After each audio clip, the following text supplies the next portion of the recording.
नमस्कार, आदाब, बहुत-बहुत स्वागत आप सभी का। आप देख रहे हैं खास कार्यक्रम नज़र और नज़रिया। मैं हूँ आपके साथ बुशरा खानम फहद। तो कल सुबह 7 बजे से ही बिहार के वो मतदाता लाइनों में लग जाएंगे जिनको अब दूसरे फेज में वोटिंग करनी है। आपको ये पता है कि पहले 18 जिलों की 121 सीटों के लिए वोटिंग हुई थी पहले फेज में, और अब दूसरे फेज में 20 जिलों की 122 सीटों के लिए वोटिंग होने जा रही है। इसमें बहुत क्रूशल है सीमांचल का वो इलाका, क्योंकि मुस्लिम बाहुल इलाका है, कि वो किस तरफ जाता है। क्योंकि जिस एम वाई फैक्टर की बार बात की जाती है, क्या उस एम वाई फैक्टर में जो एम फैक्टर है, क्या वो एक तरफा वोट कर रहा है, क्या वो बंट रहा है? क्योंकि उसे बांटने की भी बहुत कोशिश की गई, खासतौर पर Bharatiya Janata party, right wing influencers और so called main stream media की तरफ से। ये कहते हुए एक तरह से वो हितैषी बनते हुए नजर आए, और ये कहते हुए नजर आए कि भाई देखिए कि कांग्रेस और आरजेडी जो है वो आपको रिप्रेजेंटेशन नहीं दे रही हैं, और ऐसे करके उन्हें बांटने की कोशिश की गई। जाहिर सी बात है, बीजेपी बिना बांटे कोई भी चुनाव ना तो लड़ सकती है और ना ही उसकी सियासत मुकम्मल हो सकती है। तो यहां उन्होंने कोशिश की है कि मुसलमानों में ही खाई पैदा की जाए, मुसलमानों के वोटों को जो कि 18% के आसपास है उसे बांटा जाए, और उसका सबसे महत्वपूर्ण जो चंक है वो आता है सीमांचल से,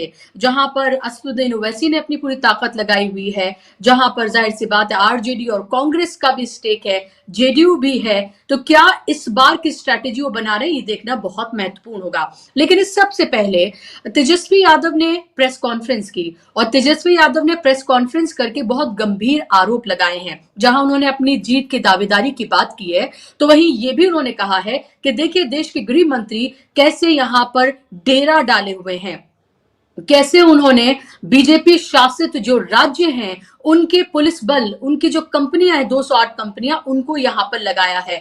जो पश्चिम बंगाल जो बगल का राज्य है उससे नहीं, बल्कि मेघालय, नागालैंड, वहां से पुलिस की कंपनियां जो हैं वो बुलाई गई हैं। तो आखिर वो क्या करने की कोशिश कर रहे हैं? उसके अलावा आपको ये पता ही है कि कंट्रोल रूम में लाइट का बंद होना, या फिर वीवीपैट की पर्चियों का मिलना, या फिर होटल में अधिकारियों के साथ मीटिंग करना, ये तमाम बातें तो आप सुन ही रहे हैं। तो एक तरफ तो चुनाव हो रहा है जहां जनता जाकर वोट कर रही है, मुद्दों पर वोट कर रही है, जाति आधारित वोट कर रही है, और अपने तरीके से वोट करिए जो उसको ठीक लग रहा है, या जो उसको जो पार्टी उसके पास तक पहुंचकर अपनी बातों से उसे कन्विंस कर पा रही है। एक तो ये हो रहा है। दूसरा है चुनाव आयोग क्या कर रहा है। दूसरा है कि शासन प्रशासन एजेंसीज के बल पर बीजेपी क्या करने की कोशिश कर रही है। जो हरियाणा में हुआ, महाराष्ट्र में हुआ, और इसके साथ साथ जो मध्य प्रदेश में हुआ और लोकसभा इलेक्शन में हुआ, क्या वैसा कुछ करने की कोशिश की जा रही है? हालांकि जब तेजस्वी यादव इन तमाम बातों को कहते हैं तो वो ये भी अश्योरिटी कहते हैं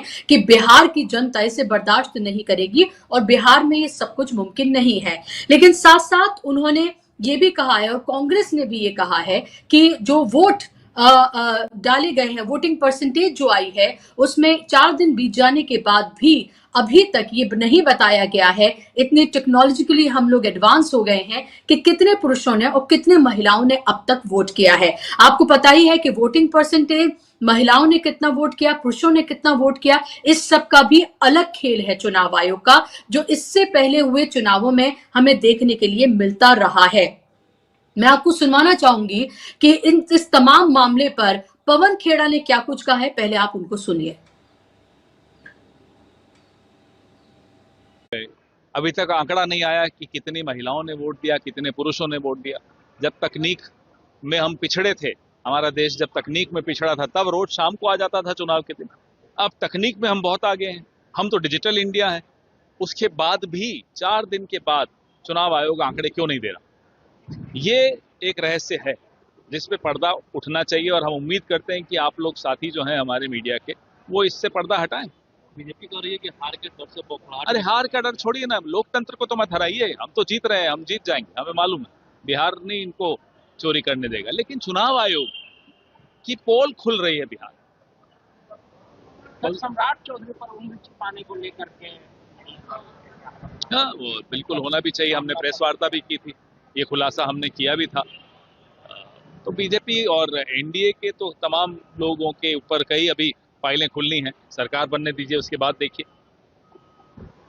सर, महागठबंधन एनडीए पूरा कॉन्फिडेंटली कह रही है कि 14 तारीख को तो लिया जाएगा एनडीए की तरफ से। उधर तेजस्वी यादव कह रहे हैं और मीठा भारती ने भी कहा है कि महागठबंधन जीत रही है। क्या लगता है? हम पूरी तरह से आश्वस्त हैं कि हमारी गठबंधन हमारा सरकार में आ रहा है।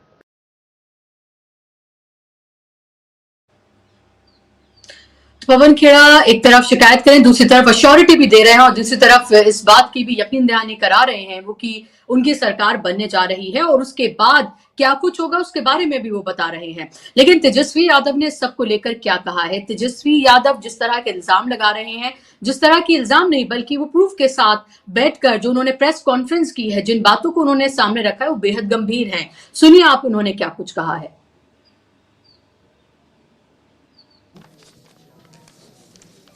आप लोगों के सामने रखना चाहते हैं ये आंकड़ा भाजपा या एनडीए शासित इन राज्यों से आए हैं जवान। उत्तर प्रदेश से 40 कंपनियां, गुजरात से 27 कंपनियां, मध्य प्रदेश से 23 कंपनियां, असम से 15 कंपनियां, महाराष्ट्र से 25 कंपनियां, छत्तीसगढ़ से 15 कंपनियां, राजस्थान से 10 कंपनियां, मिजोरम और हरियाणा से 8-8 कंपनियां, नागालैंड से 15 कंपनियां, मेघालय से 7 कंपनियां, गोवा से 6 कंपनियां, त्रिपुरा से 5 कंपनियां और उत्तराखंड से 4 कंपनियां, यानी कुल 208 कंपनियां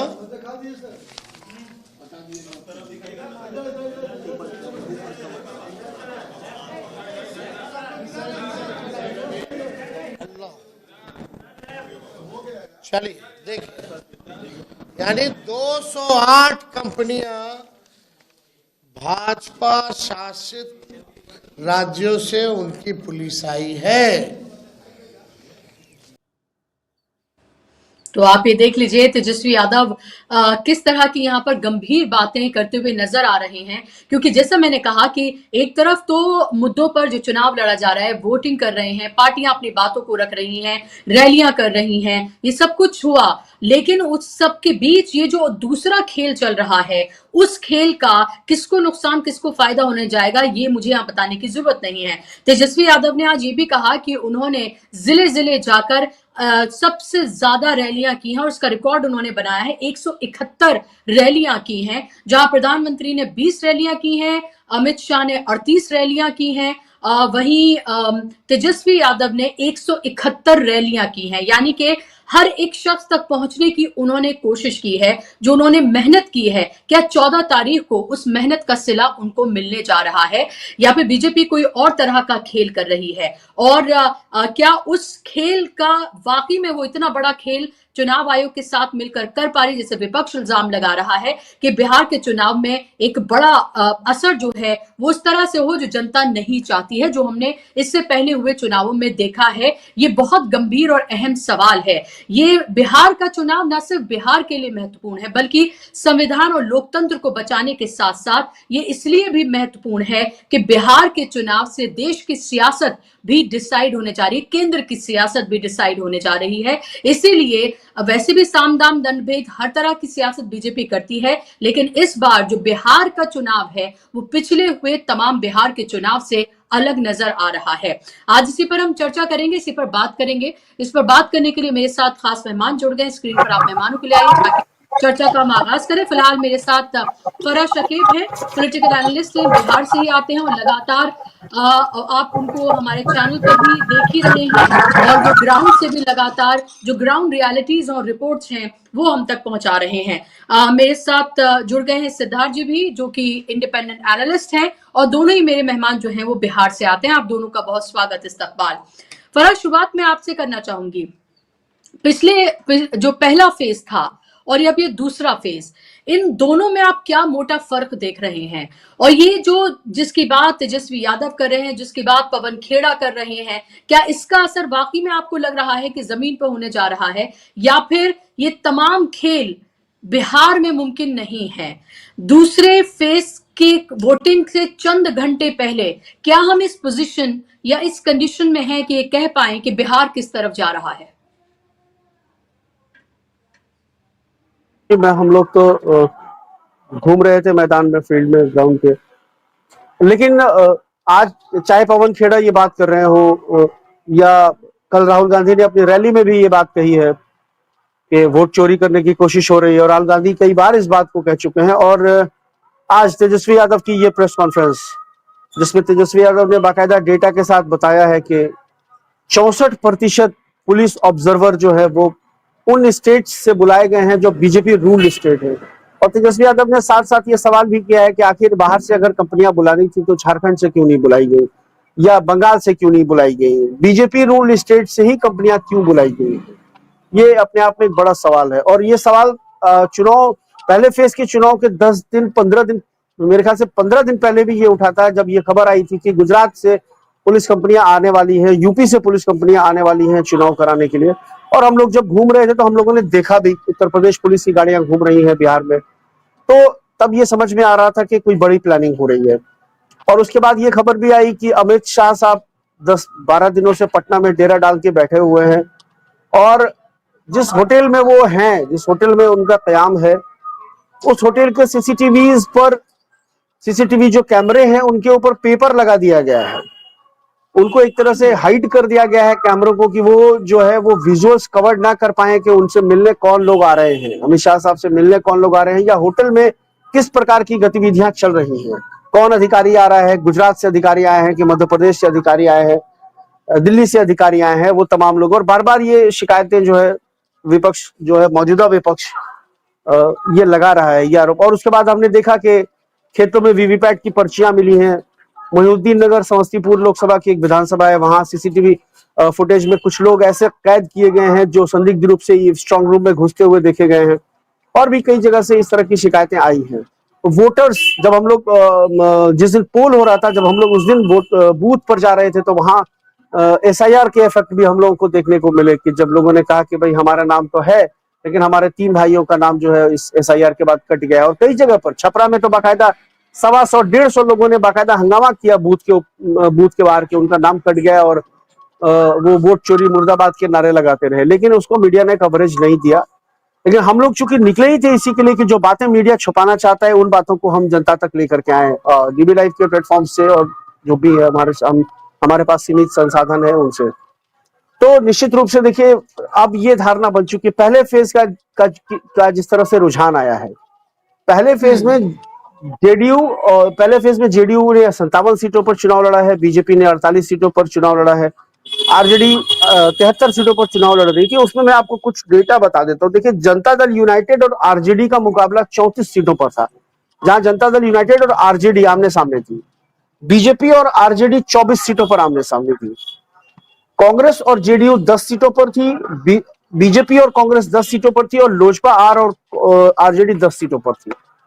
तो उसके बाद जिस तरह के रुझान आए हैं, एनडीए के पर्सपेक्टिव में हम बात करें तो एनडीए में पहले फेज के रुझान के बाद जनता दल यूनाइटेड सबसे बड़ी पार्टी के रूप में सामने आ रही है। बीजेपी पिछले बार की तुलना में, पिछली बार 60 और 61 का आंकड़ा था, 60 सीटें महागठबंधन ने 61 सीटें महागठबंधन ने और 60 सीटें एनडीए को मिली थी पिछले बार के चुनाव में, इन 121 सीटों पर जिनका चुनाव हो चुका है। तो बीजेपी ने जो 48 सीटों पर चुनाव लड़ा है, पूरी जिम्मेदारी से मैं आपको कह रहा हूं कि बीजेपी उन 48 सीटों पर जहां चुनाव हो चुके हैं, वह 20 से ज्यादा सीटों पर वो गंवाने जा रही है। 20 से ज्यादा सीटों पर वो गंवाने जा रही है पहले फेज के चुनाव के बाद। जबकि नीतीश कुमार पिछले बार की तुलना में जो 43 सीटें लेकर आए थे नीतीश कुमार की पार्टी, वो संख्या इस बार बढ़ेगी और बीजेपी की घटेगी। ये एकदम तय हो चुका है पहले फेज के रुझान के बाद से। तो अब जब पहले फेज के रुझान के बाद ये तस्वीर सामने आ चुकी है, तो अब वो चाणक्य ही क्या, वो मीडिया स्पॉन्सर्ड चाणक्य हैं, तो अब वो अपना तो खेल खेलेंगे ना, और इस खेल में वो कुख्यात हैं, तो बैठ करके वो क्या कुछ करेंगे, क्या कुछ कर सकते हैं, ये हम लोगों ने हरियाणा में देख लिया है। पहले राहुल गांधी ने जब एक लोकसभा कॉन्स्टिट्यूंसी, एक सवाल, मैं इससे पहले इस पर आऊं, मेरा सवाल है आपसे कि पिछली बार जिन जिलों में चुनाव हुए थे और इस बार जिन जिलों में वोटिंग होने जा रही है, उनके डायनेमिक्स भी अलग हैं। मैं ये देख रही थी क्योंकि आरजेडी और महागठबंधन के हवाले से अगर हम बात करते हैं तो जो सीमांचल का पूरा एरिया है वो बहुत महत्वपूर्ण हो जाता है। क्या उसमें आपको वोट्स बढ़ते हुए नजर आ रहे हैं? क्या तेजस्वी यादव का वो एक कहना जो उन्होंने एक्सट्रीमिस्ट कहा, क्या उसको असदुद्दीन ओवैसी अपने फेवर में भुनाने में क्या कामयाब हो पाए हैं? क्या वहां पर जेडीयू किसी तरह की सेंधमारी करती हुई नजर आ रही है? क्या जो नैरेटिव चलाया गया था मुसलमान वोट को बांटने का, क्या वो कुछ कामयाब आपको होता हुआ नजर आया, या फिर आपको लग रहा है पिछली बार से कहीं ज्यादा कंसोलिडेट जो मुस्लिम वोटर है वो महागठबंधन के पीछे नजर आ रहा है? क्योंकि 18% is a very big chunk.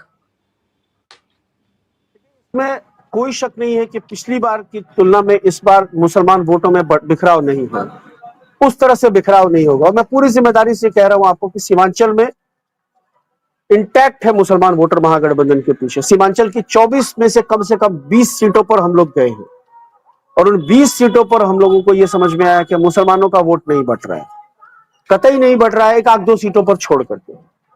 जैसे एक सीट है अररिया की जोकीहाट, वहां सरफराज उम्मीदवार हैं, तस्लीमुद्दीन बड़े प्रभावशाली नेता रहे हैं सीमांचल के इलाके के, उनके बड़े बेटे हैं। दो भाई आपस में आमने सामने हैं, जंसुराज से सरफराज हैं और उनके छोटे भाई शहनवाज वो आरजेडी से हैं। तो बहुत मुमकिन है कि जंसुराज का अगर कहीं खाता खुलेगा तो जोकीहाट की सीट पर खुल जाएगा, क्योंकि सरफराज को लोग पसंद कर रहे हैं।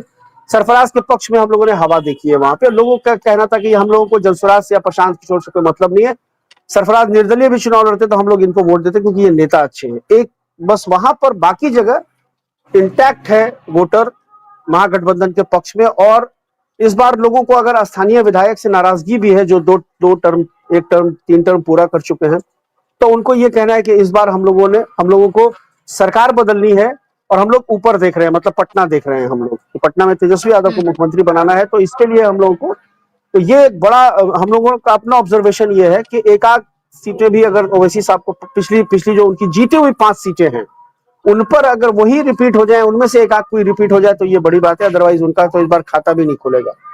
ये बिल्कुल, देखिए उसमें एक बड़ा फैक्टर है, दोनों तरफ का फैक्टर्स मैं आपको बता देता हूँ। ये जो गिरिराज सिंह ने नमक हराम कहा, या ये जिस तरह से मुसलमानों की तजलील करते हैं, मुसलमानों को डिरेल करने की कोशिश करते हैं, वही काम ओवैसी साहब के समर्थकों ने शुरू किया। ये जुम्मन है तो ये मिम्मन है, तो आप सोशल मीडिया पे देखती होंगे, ये दरी बिछाने वाला गैंग है, फलाना है, ढिमाका है। इसको मुसलमानों ने ईगो से ले लिया है।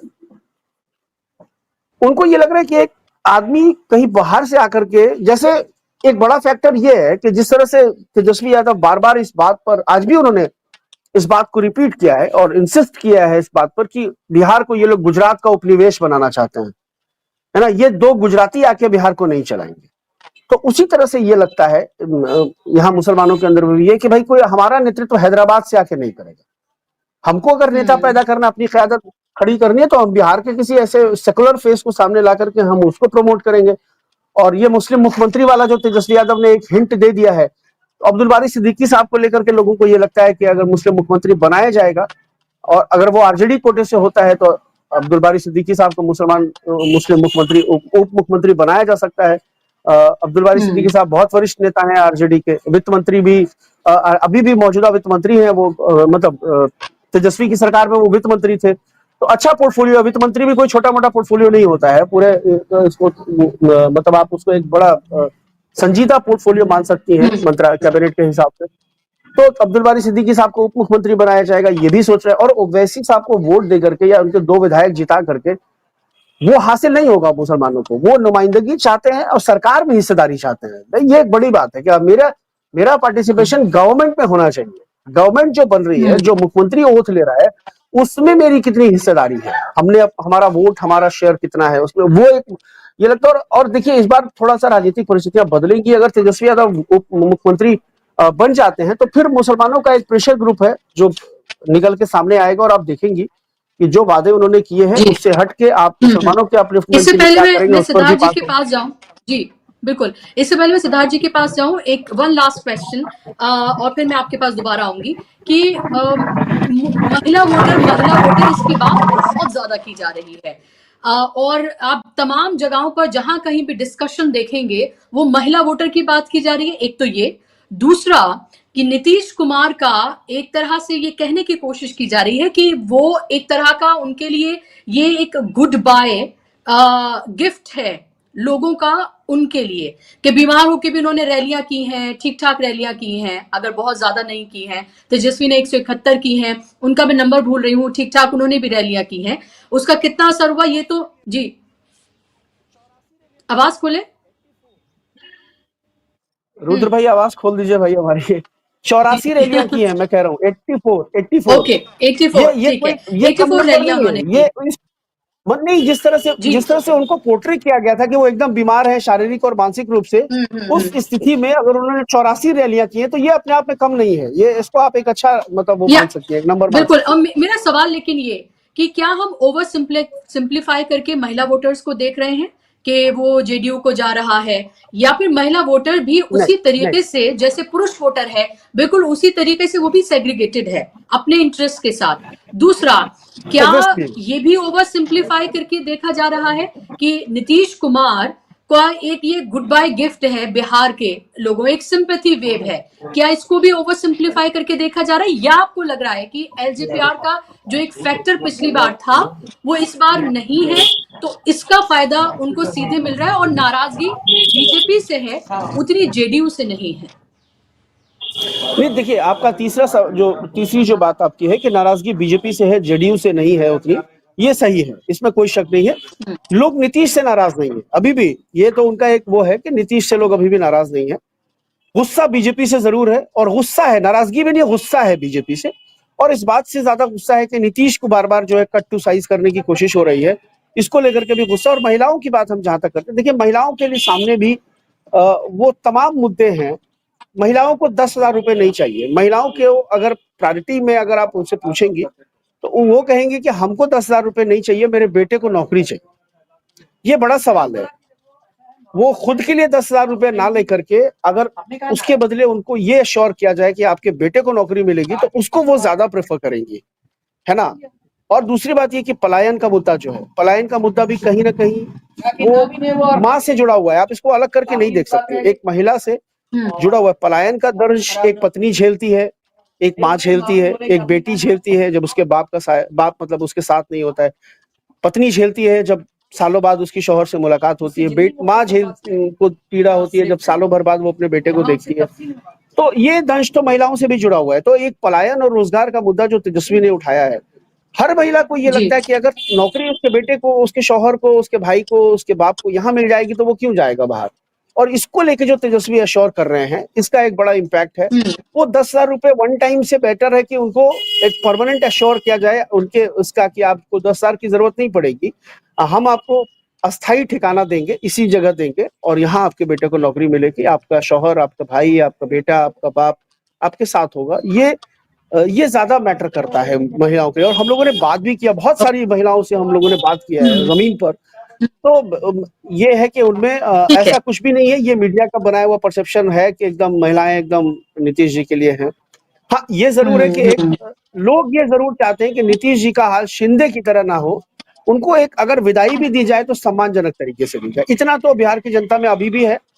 और मैं एक बार एक लाइन और जोड़ देता हूँ मिश्रा जी, 14 तारीख को बिहार का सीएम बदलेगा या नहीं बदलेगा ये श्योर नहीं है, लेकिन अगर परिणाम महागठबंधन के पक्ष में आ गया तो कोई ठिकाना नहीं है कि देश का पीएम बदल जाए। ये हो सकता है कि बिहार का चुनाव मुख्यमंत्री बदल पाएगा कि नहीं बदल पाएगा ये तो श्योर नहीं है, लेकिन प्रधानमंत्री जरूर बदल देगा, इसकी संभावना अब ज्यादा दिखने लगी है जी। इन 2 लाइनों में आपने बहुत कुछ कह दिया है, और इन 2 लाइनों को जाहिर सी बात है इसको बहुत तरीकों से इंटरप्रिटेट जो है वो किया जा सकता है। सिद्धार्थ जी, आपका क्या टेक है? दूसरे फेज की वोटिंग में बस बहुत चंद घंटे बचे हैं, और मुझे लग रहा है कि जितना ड्रामा एक्शन हमने पहले फेज में देखा उससे कहीं ज्यादा ड्रामा और एक्शन हमें दूसरे फेज में देखने के लिए मिलेगा। ये बिल्कुल सीधे तौर पर ये लग रहा है, क्योंकि जिन जिलों में इस बार चुनाव है वो पिछली बार से उनके जो डायनेमिक्स हैं वो काफी अलग हैं। पहला सवाल तो ये कि इसको आप कैसे देख रहे हैं। दूसरा, आपको क्या लग रहा है कि बीजेपी के खास तौर पर कितनी सीटें फंसी हुई आपको बिल्कुल नजर आ रही हैं? आप भी बहुत लोगों से ग्राउंड पे बात करते हैं, आपके भी बहुत सारे सोर्सेज हैं जिससे आप लगातार संपर्क में हैं। आपका क्या टेक है इसको लेकर? जैसा फराह भाई ने कहा कि 14 तारीख को बिहार का सीएम बदलेगा या नहीं पता नहीं, लेकिन भारत के पीएम की कुर्सी तो हिलेगी 14 तारीख को, ये स्पष्ट है। इसीलिए ये इतना हाई स्टेक्स गेम है कि भारत के गृह मंत्री भारत भर की चिंता छोड़ के अगर पटना में बैठे हुए हैं, वो भी उनके पास, आप अगर गृह मंत्री हैं तो आपको तो सरकारी आवास मिलता है, सरकारी सर्किट हाउस में आप रह सकते हैं, लेकिन सरकारी सर्किट हाउस क्योंकि सार्वजनिक होता है, वहां पर पारदर्शी होता है, इसलिए आप होटल में रह रहे हैं। होटल में भी आपने सीसीटीवी कैमरे बंद करवा के रखे। इसका मतलब ही है कि फराह भाई ने जो कहा उस तरह से ये बहुत हाई स्टेक्स गेम है। बीजेपी के लिए खास करके बहुत हाई स्टेक्स गेम है, बाकी लोगों के लिए उतना हाई स्टेक्स नहीं है, क्योंकि तेजस्वी यादव अगर ये चुनाव हारते भी हैं तो जहां पर थे वहीं रहेंगे, उससे तो नीचे नहीं आएंगे ना। अभी वो कोई बिहार के मुख्यमंत्री तो है नहीं, तो उससे ज्यादा उनको घाटा नहीं होगा। लेकिन भाजपा के लिए बिहार का जाने का मतलब है, जिस तरह से फराह भाई ने कहा कि दिल्ली की कुर्सी हिल जाती है, तो कभी कभी होता है। हमारे धर्म में पुराने जमाने में कहावत थी कि विश्वामित्र नीचे तपस्या करते थे तो ऊपर स्वर्ग में इंद्र की कुर्सी हिल जाती थी। तो उस तरह से बिहार का चुनाव उस तरह से हो गया है, ये बिल्कुल स्पष्ट है। आपने जो पूछा कि बीजेपी की सीटें घटेंगी या नहीं घटेंगी, कितनी घटेंगी, वो उसका जवाब देने से पहले ये पूरा, क्योंकि अब चुनाव का प्रचार खत्म हो गया है, अब तो कल वोटिंग होनी है, तो एक बार इस चीज पर ना एक विहंगम दृष्टि डाल लेते हैं, एक सिलसिलेवार ये किस तरह से ये चला, ये पूरा का पूरा बिहार का खेल, उसको जान लेंगे तो अपने आप मेरे ख्याल से कोई जवाब देने की जरूरत नहीं बचेगी। अपने आप मेरे ख्याल से टीवी राइव के दर्शकों को चीज समझ में आ जाएगी। 1980-90 के दशक में जिस समय टीएन शेषन साहब नहीं आए थे, तब बिहार में नाम बहुत होता था, बिहार में बूथ कैप्चर बहुत होता था। उसके बाद बूथ कैप्चर तो बंद हो गया, लेकिन इस बार 2024 में हमने देखा कि पूरा राज्य को कैप्चर करने की चुनाव में बूथ कैप्चर तो खत्म हो गया, लेकिन स्टेट कैप्चर की एक मशीनरी काम करते हुए देखिए। ये मैच फिक्सिंग अब नहीं रहा, अब ये पूरा का पूरा एक टूर्नामेंट फिक्सिंग है। सबसे पहले टॉस फिक्सिंग की गई। पहले मैच फिक्सिंग होता है तो क्या होता है, एक आध गेंद पर नो बॉल डालने के लिए किसी को बोल दिया जाता है, उसको 1-2 लाख रुपए दे दिया जाता है। पूरा मैच फिक्सिंग में नहीं होता है, वो स्पॉट फिक्सिंग कहा जाता है। लेकिन इस बार ये पूरा का पूरा टूर्नामेंट फिक्सिंग है। कैसे है? सबसे पहले टॉस फिक्सिंग करने की कोशिश की गई। गरीब ग्रामीण श्रमजीवी जनता का वोट काटा गया एसआईआर के माध्यम से। ये सीधा सीधा टॉस फिक्सिंग था कि मैच पहले कौन बैटिंग करेगा, दूसरा कौन बैटिंग करेगा। ये लोग, चुनाव आयोग जितना चाहे डेटा दे दे, हम लोग बिहार के हैं, बिहार में आर्यभट्ट हुए थे 2500 साल पहले, मैथमेटिक्स में हमें कोई नहीं हरा सकता। पिछले 5 साल में बिहार में जिन सीटों पर चुनाव हुए थे परसों, 121 सीटों पर, उस पर 31 लाख लोग जनसंख्या 31 लाख लोगों की बढ़ी है। तो अगर वोटर बढ़ने चाहिए थे तो 31 लाख बढ़ने चाहिए थे, लेकिन बढ़े 24 ही लाख। इसका मतलब है कि वोटर तो घटे हैं, एसआईआर में वोट आपने काटा है। ये अलग बात है कि आपने पहले 100 नंबर का था, उसके बदले आपने नंबर 90 नंबर पर कर दिया, आपने डिनोमिनेटर घटा दिया, इसलिए परसेंटेज ज्यादा दिखा रहा है। क्योंकि 100 में 64 नंबर आता है तो 64% होता है, लेकिन 90 में अगर आपको 60 नंबर भी आए तो भले नंबर 4 कम आया है, लेकिन परसेंटेज जंप कर जाता है, 3% ज्यादा दिखाने लगता है, 67% आ जाता है। तो 100 में 64 जितना परसेंट है, 90 में 60 उससे ज्यादा परसेंट हो जाता है। तो ये परसेंटेज का खेल है। ये चुनाव आयोग केचुआ किसी को, बिहारियों को मैथमेटिक्स में, हिसाब किताब में, इस तरह गणित में हम लोगों को मूर्ख नहीं बना सकता। तो पहले तो इन्होंने टॉस फिक्सिंग की, गरीब ग्रामीण श्रमजीवी महिलाओं का वोट चोरी हुआ एसआईआर में, कहीं कोई डाउट नहीं है।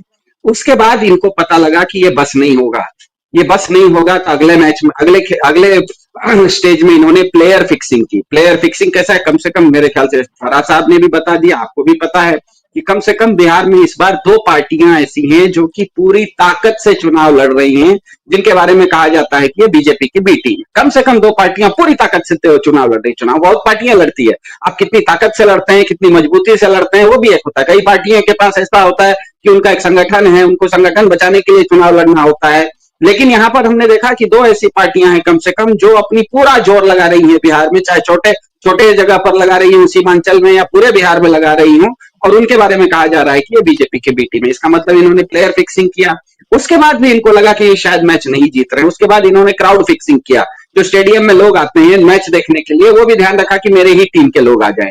एक बीजेपी का सांसद है जो कि 2-2 राज्य में आके वोट कर रहा है, वो अपने आप में बताता है कि प्लेयर क्राउड फिक्सिंग हो रहा है। पूरी ट्रेनें चलाई जा रही है सोनीपत से, विजुअल्स आपने इस कार्यक्रम में इससे पहले दिखाए थे। सोनीपत से अगर ट्रेनें चलाई जा रही है, वो भी छठ के बाद, इसका मतलब है कि कहीं ना कहीं क्राउड फिक्सिंग हो रहा है। तो इन्होंने क्राउड फिक्सिंग की, उसके बाद भी इनको लगा कि नहीं, ये भी इसके बाद भी मामला हाथ में नहीं आ रहा है।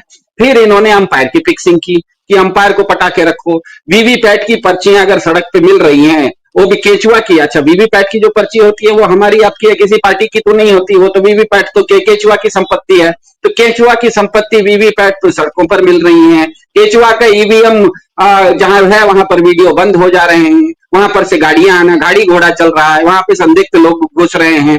स्ट्रांग रूम में हमको संदिग्ध लोग, केचुआ का स्ट्रांग रूम है उसमें संदिग्ध लोग घुस रहे हैं। इसका मतलब ही ये है, हमने कल परसों तो ये भी देखा कि भगवा मुरेठा पहन के कोई दूसरे गांव का आदमी आता है, वोट करता है, पकड़ने के लिए जाते हैं तो भाग जाता है। उसको पहले अंदर वोट डालने तक किसी ने नहीं पकड़ा, वोट डाल के निकल रहा था, तब आपको कैसे पता लगा पकड़ना तो था आपको चोरी करने से पहले, चोरी करने के बाद पकड़ रहे हो, इसका मतलब ये आप भगा रहे हो, आप पकड़ नहीं रहे हो तो भगा रहे हो। इसका मतलब ये है कि केचुआ का पूरा ये अंपायर फिक्सिंग हुआ। उसके बाद भी इनको समझ में आया कि शायद ये मैच हारने वाले हैं, ये मैच नहीं होगा, तब इन्होंने ना पूरा का पूरा आईसीसी की फिक्सिंग की। संवैधानिक पदों पर बैठे हुए लोग अगर सीसीटीवी बंद करके होटल में छुप के मीटिंग कर रहे हैं तो वो कुछ से गुप्त ज्ञान ले रहे हैं या किसको गुप्त ज्ञान दे रहे हैं। बिहार में इसको कहा जाता है सतुआ चिक्कस बांध के कलौआ लेके बैठ जाना। गांव में यही कहते हैं ना फरा साहब कि सतुआ चिक्कस लेके कलौआ बांध के हम बैठ गए। महाराज आप तो भारत के होम मिनिस्टर हो, पूरे देश की सुरक्षा आपके हाथ में है, आप काहे के लिए बैठे हुए हो एक बिहार में। इसका मतलब और आज जो सबसे ताजा आपने बताया, तेजस्वी यादव ने बताया कि अगर पुलिस को ही लगाना था तो पड़ोस की पुलिस लगा देते। आपको घर में आलू भी खरीदना है तो नीचे के दुकान में अगर आलू मिलेगा तो आप 5 किलोमीटर दूर काहे जाइएगा महाराज आलू खरीदने के लिए। अगर बिहार में उनको पुलिस चाहिए थी, बगल के झारखंड से बुला लेते, छत्तीसगढ़ से बुला लेते, उड़ीसा से बुला लेते, बंगाल से बुला लेते, सब राज्य बिहार से सटे हुए हैं, लेकिन आपने बुलाया भाजपा शासित राज्यों से। इसका मतलब ही है कि आपने पूरा का पूरा आईसीसी में मिक्सिंग किया। मतलब ये पूरा का पूरा टूर्नामेंट फिक्स करने की कोशिश है। जैसा कि 1990 के दशक में हमें याद है, शारजाह में इतने मैच होने लगे कि अंत में सबको पता लग गया कि शारजाह में मैच कोई भी हो, खेले कोई भी, अंत में पाक ही जीतेगा, जीतना है उसी को। तो लास्ट में लोगों ने जाना ही बंद कर दिया, मतलब हमको शारजाह जाना ही नहीं है महाराज खेलने के लिए, क्योंकि एक ही टीम तो जीती है। इसका मतलब वो मैच फिक्सिंग नहीं था, पूरा का पूरा टूर्नामेंट फिक्सिंग था। अब सवाल ये उठता है कि इतना बड़ा अलग अलग लेयर में अगर आपने एसआईआर कर दिया तो भाजपा को हिम्मत हो जानी चाहिए थी कि हमने इसको हैंडल कर लिया है। लेकिन उसके बाद आपने अगले स्तर पर गए, आपने बी टीम दूसरी टीमों को उतारा, उसके बाद आपने सांसदों को उतारा कि 2-2 राज्यों में वोट करके आओ, उसके बाद आपने ट्रेन उतारा। इसका मतलब ये है कि भाजपा को कहीं ना कहीं पता है कि जिस तरह से फराज साहब ने बोला, बिहार में लोग भाजपा से नाराज नहीं है, भाजपा से गुस्से में हैं।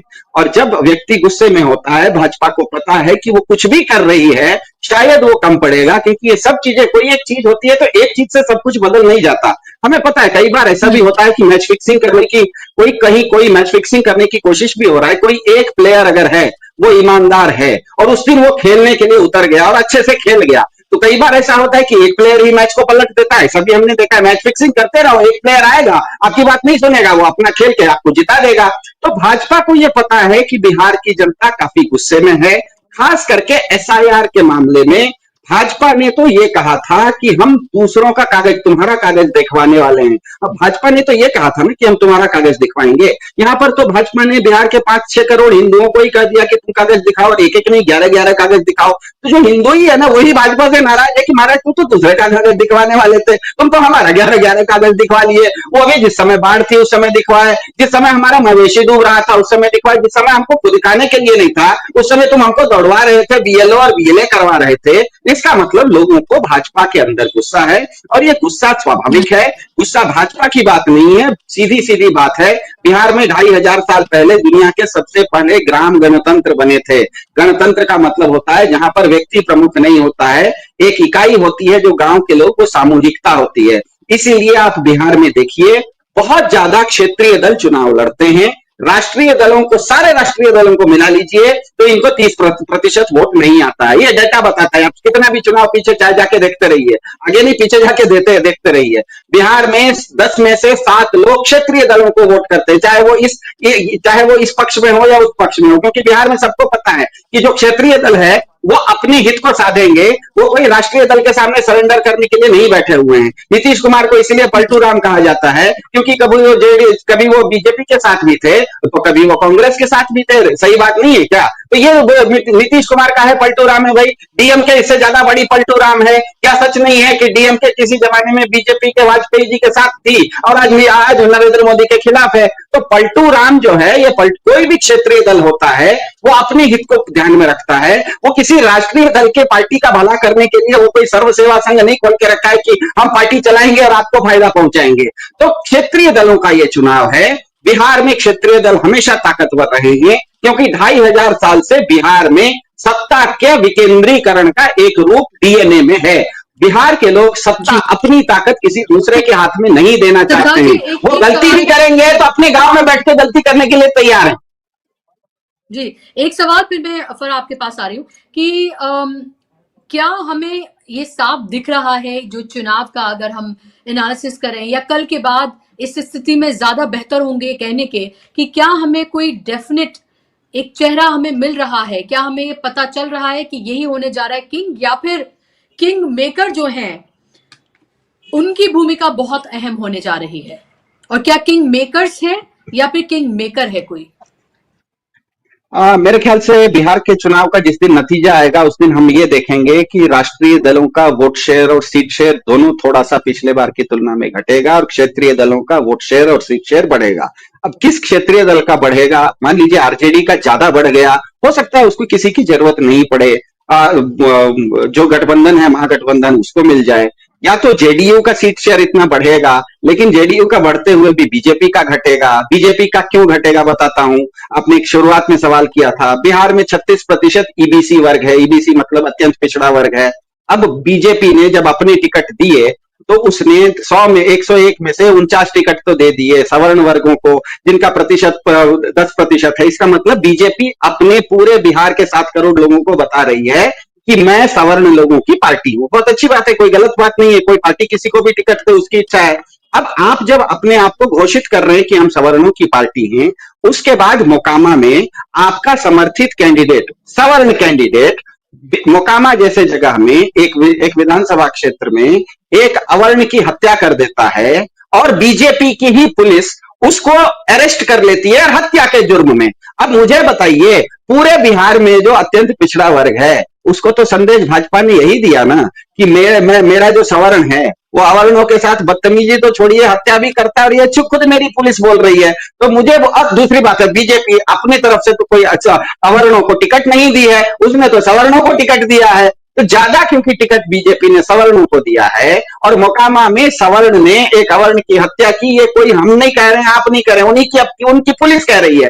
तो बिहार का जो 36% अवर्ण है उसको उसी क्षण बीजेपी के बारे में एक बहुत बड़ा अविश्वास वहीं खड़ा हो जाता है, क्योंकि वो जहां पर सीट में अगर वो बीजेपी को वोट डालना भी चाह रहा है तब भी उसके सामने जो बीजेपी का कैंडिडेट है वो ज्यादातर संभावना यह है कि वो सवर्ण है, और सवर्ण तो यहाँ पर अवर्ण को मार रहे हैं, हत्या कर रहे हैं, आपकी पुलिस बता रही है। तो इसीलिए भी बीजेपी को सीट शेयर का और वोट शेयर का दोनों का नुकसान होगा। बीजेपी का स्ट्राइक रेट वो नहीं होगा जो पिछले बार था। जेडीयू का स्ट्राइक रेट हो सकता है पिछले बार जितना रह जाए या उससे बेहतर भी हो जाए। कुल मिला के उस दिन आप गठबंधन का राजनीति देखने से अच्छा उस दिन ये देखना शुरू कीजिए, 11 तारीख को, माफ कीजिएगा 14 तारीख को, जिस दिन चुनाव का नतीजा आता है, कि क्षेत्रीय दलों को कितना वोट आ रहा है, राष्ट्रीय दलों को कितना वोट आ रहा है। तो आप उस दिन शायद देखेंगे ज्यादा संभावना यह है कि राष्ट्रीय दलों का वोट प्रतिशत और सीट शेयर दोनों पिछले बार के मुकाबले में थोड़ा थोड़ा ही सही घटेगा और क्षेत्रीय दलों का बढ़ेगा। यही खेल होने वाला है, ऐसा मुझे लगता है। बाकी फराह साहब ग्राउंड पर है, वो अच्छे से समझा देंगे। जी बिल्कुल। फराह, कांग्रेस का आप क्या देख रहे हैं? पिछली बार परफॉर्मेंस बड़ा खराब रहा था कांग्रेस का। क्या इस बार राहुल गांधी के फुल ऑन एक्शन में होने के बाद, जो उन्होंने यात्रा की, उसके बाद एसआईआर को लेकर लगातार जिस तरह के मसले उठा रहे हैं, वो भी उसी तरह की बातें करते हैं, अलग तरीके से करते हैं, जो कमोबेश तेजस्वी यादव बात कर रहे हैं, पलायन की बात करते हैं, लेकिन वो थोड़े लार्जर कैनवस पर उसको देखते हैं। बिहार के साथ साथ पूरे देश की वो बात करते आते हैं, वो मेक इन बिहार की वो बात करते हैं, वो तमाम चीजें कर रहे हैं। क्या इसका असर आपने ग्राउंड पर देखा, या आपको लग रहा है कि कांग्रेस का फायदा महागठबंधन यानी कि तेजस्वी यादव को ज्यादा होता हुआ नजर आ रहा है। क्या आपको कोई वोट ट्रांसफर को लेकर कोई कंफ्यूजन है? क्योंकि एनडीए में कंफ्यूजन बड़े पैमाने पर है वोट ट्रांसफर को लेकर, लेकिन क्या महागठबंधन में भी आप इसको देख रहे हैं? और अगर आप दोनों का एनालिसिस कर पाए तो एक क्लियर पिक्चर हमारे सामने कम से कम हो पाएगी।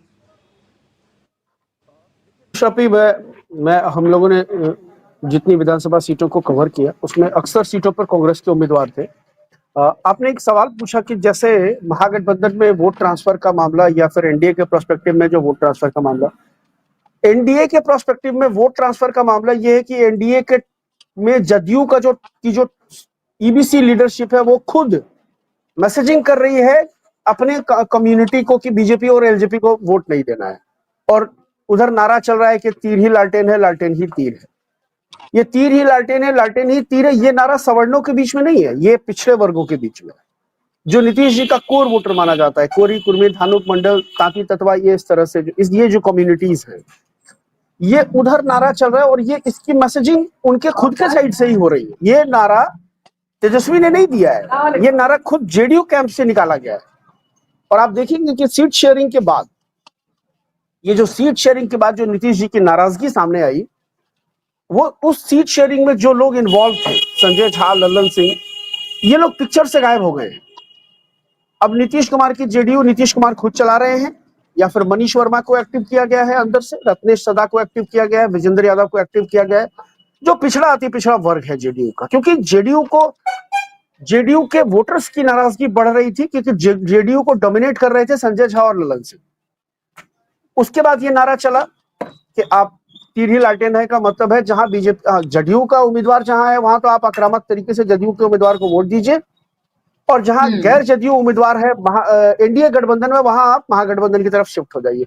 जबकि आप इधर देखेंगे महागठबंधन में, तो महागठबंधन में ऐसी कोई बात नहीं है। महागठबंधन में हर पॉलिटिकल पार्टी जो भी शामिल है वो अपना वोट ट्रांसफर करा रही है दूसरे कैंडिडेट को।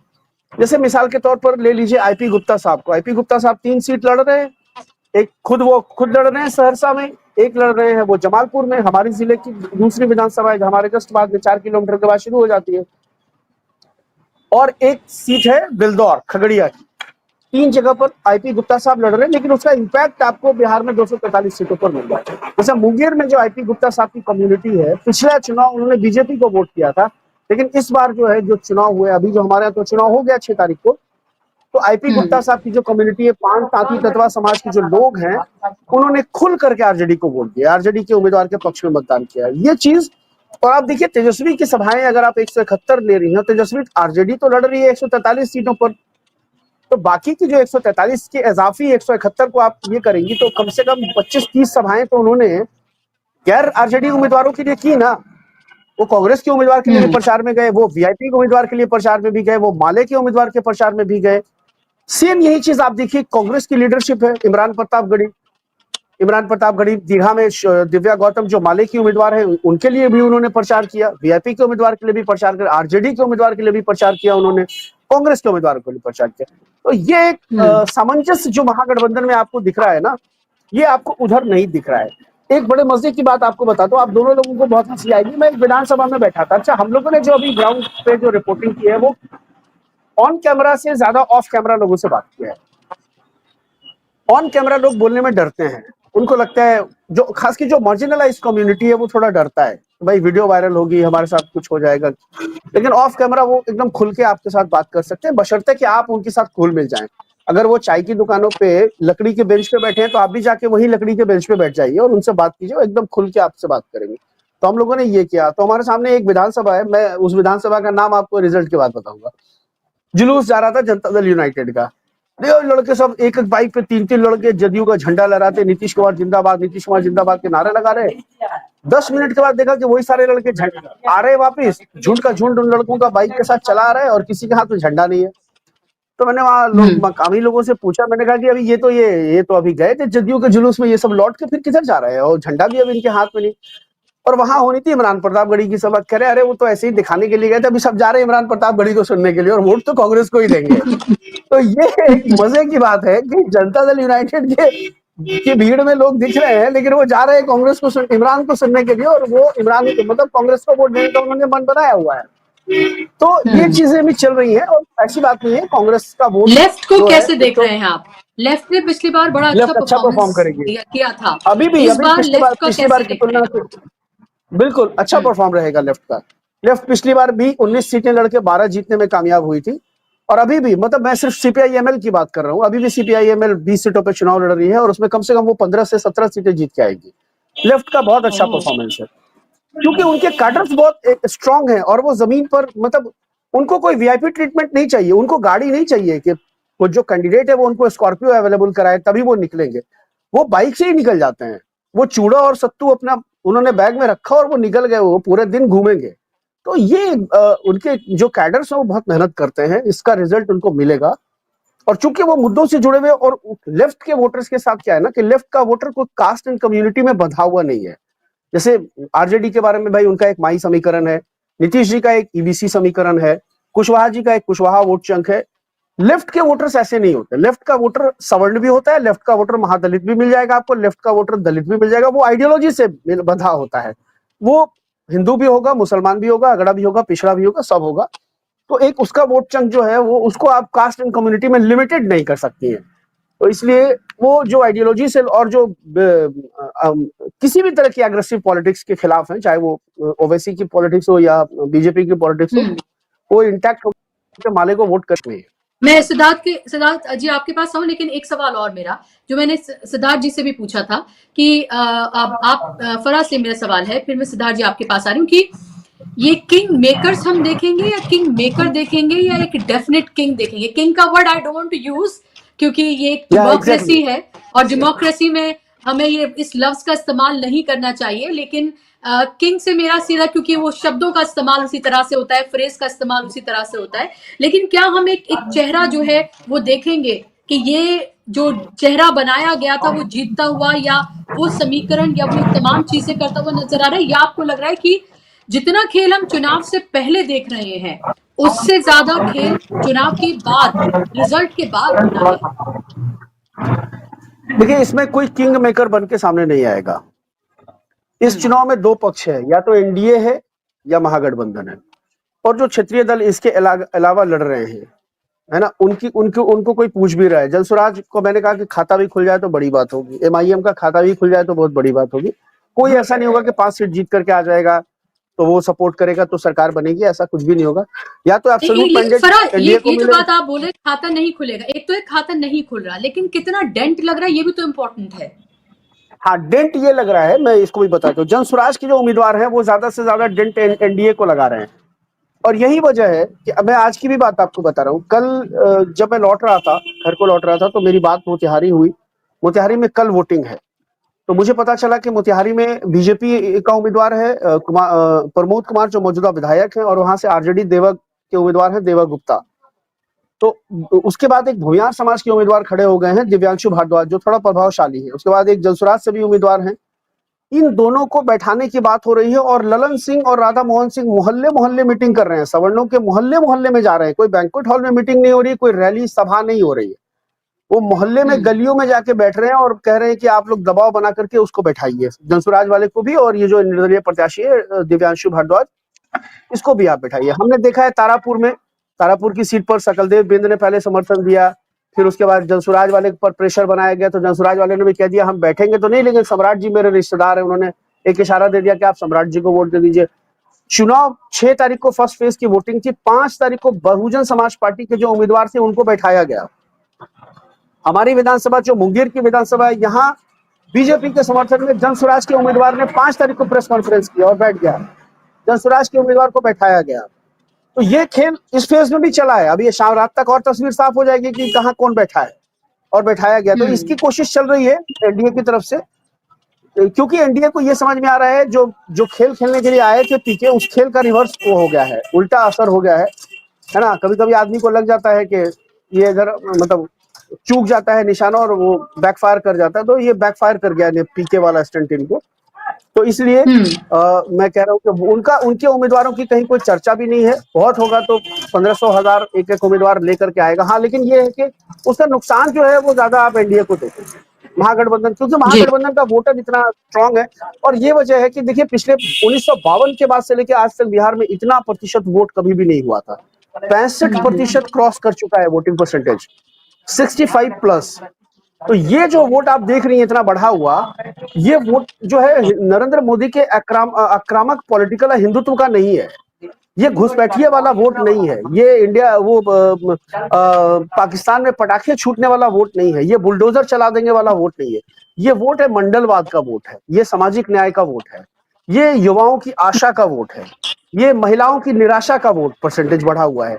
ये इसको आप समझिए कि ये ऐसे नहीं। और इसलिए जब वोट चोरी की बात बार बार हो रही है, राहुल गांधी कर रहे हैं, तेजस्वी ने भी किया है, महागठबंधन के वोटर्स को ये लग रहा है कि हम इतना ज्यादा मार्जिन दे दें अपने कैंडिडेट को कि उसको चोरी करना संभव ना हो पाए। बजाय 1000-2000 होगा तो मैनेज हो जाएगा, लेकिन अगर मार्जिन 15,000 का हो जाता है तो फिर उसको मैनेज करना बड़ा मुश्किल होता है। तो मार्जिन बढ़ा दें, हम अपने उम्मीदवार को इतना वोट दे दें कि मार्जिन इतना हो जाए कि उसको मैनेज करना थोड़ा मुश्किल हो जाए। जी, ये इम्पोर्टेंट है। और ये कहा भी गया था कि स्ट्रेटेजी के तहत ये बार बार कहा भी गया पॉलिटिकल पार्टीज की तरफ से, विपक्ष की तरफ से खास तौर पर। लास्ट क्वेश्चन संक्षेप में सिद्धार्थ जी आपसे, कि जो ये बात बार बार ये जो तेजस्वी यादव ने जिस तरह से कहा, फिर राहुल गांधी ने भी कहा, पवन खेड़ा ने भी कहा कि जो वोटिंग परसेंटेज है और महिलाओं ने कितना किया, पुरुषों ने कितना किया, क्योंकि महिलाओं के नाम पर बहुत खेल हो रहा है कि महिलाएं बहुत बड़ी चढ़ के निकली हैं, महिलाओं का परसेंटेज इतना बड़ा है, महिलाएं इसको वोट कर रही हैं, महिलाएं उसको वोट कर रही हैं, महिलाओं का खेल बहुत ज्यादा। और ये खेल हमने महाराष्ट्र में भी देखा है और हमने मध्य प्रदेश में भी देखा है। तो इसका आप कितना असर दे रहे? क्या इसीलिए अभी तक हमें ये नहीं पता चल पाया कि पुरुषों ने कितना किया, महिला ने कितना किया, कि इसके अंदर भी कोई खेल चल रहा है क्या?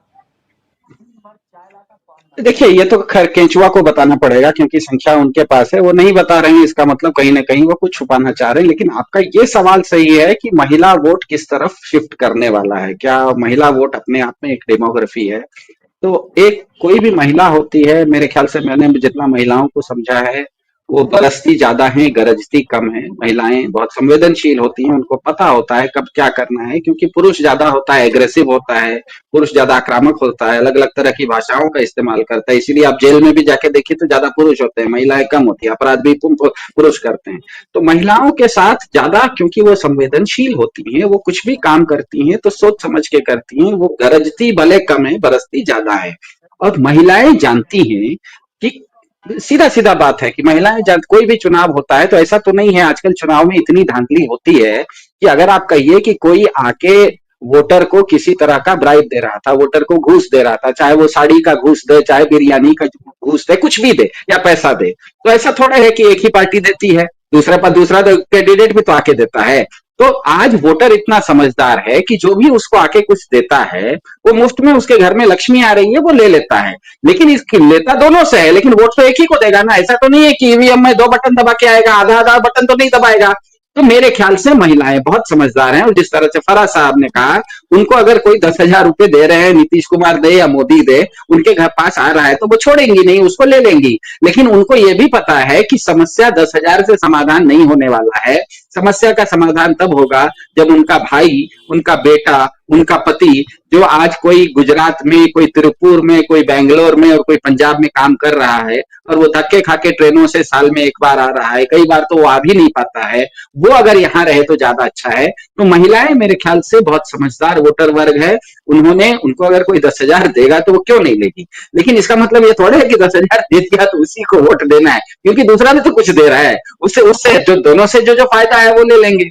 दूसरी बात, आपने अगर आपके पास 2 मिनट समय है तो आप कांग्रेस के बारे में पूछ रही थी, वोट खास करके वोट ट्रांसफर के बारे में। तो ये फराज साहब बिल्कुल सही बोल रहे हैं कि महागठबंधन में वोट ट्रांसफर ज्यादा आसानी से हो रहा है बनिस्पत एनडीए के, क्योंकि एनडीए में जेडीयू ने खुद ही कह दिया है कि तीर ही लालटेन है, तो उसके कारण में नहीं जाएंगे। अब होने वाला यह है कि जहां जहां आरजेडी के कैंडिडेट हैं 140 जगह, वहां पर तो वोट ट्रांसफर में दिक्कत नहीं आएगी, जो कांग्रेस के वोटर हैं वो आरजेडी को वोट दे देंगे। लेकिन जहां जहां कांग्रेस के 61 कैंडिडेट खड़े हैं, वहां पर एक छोटी सी एक दिक्कत तो नहीं कहूंगा, लेकिन एक छोटा सा वो एक इशू है कि आरजेडी के जो पुराने वोटर हैं, मतलब आरजेडी जिस दिन से बनी थी उस दिन के वोटर हैं, उनके मन में ये रहता है, क्योंकि आरजेडी जिस दिन बनी थी उस दिन वो भाजपा के खिलाफ नहीं बनी थी, वो पहले बनी थी कांग्रेस के खिलाफ। तो आरजेडी का जो पहला वोटर है उसने सबसे पहला वोट जब दिया था तो वो आरजेडी को कांग्रेस के विरुद्ध दिया था।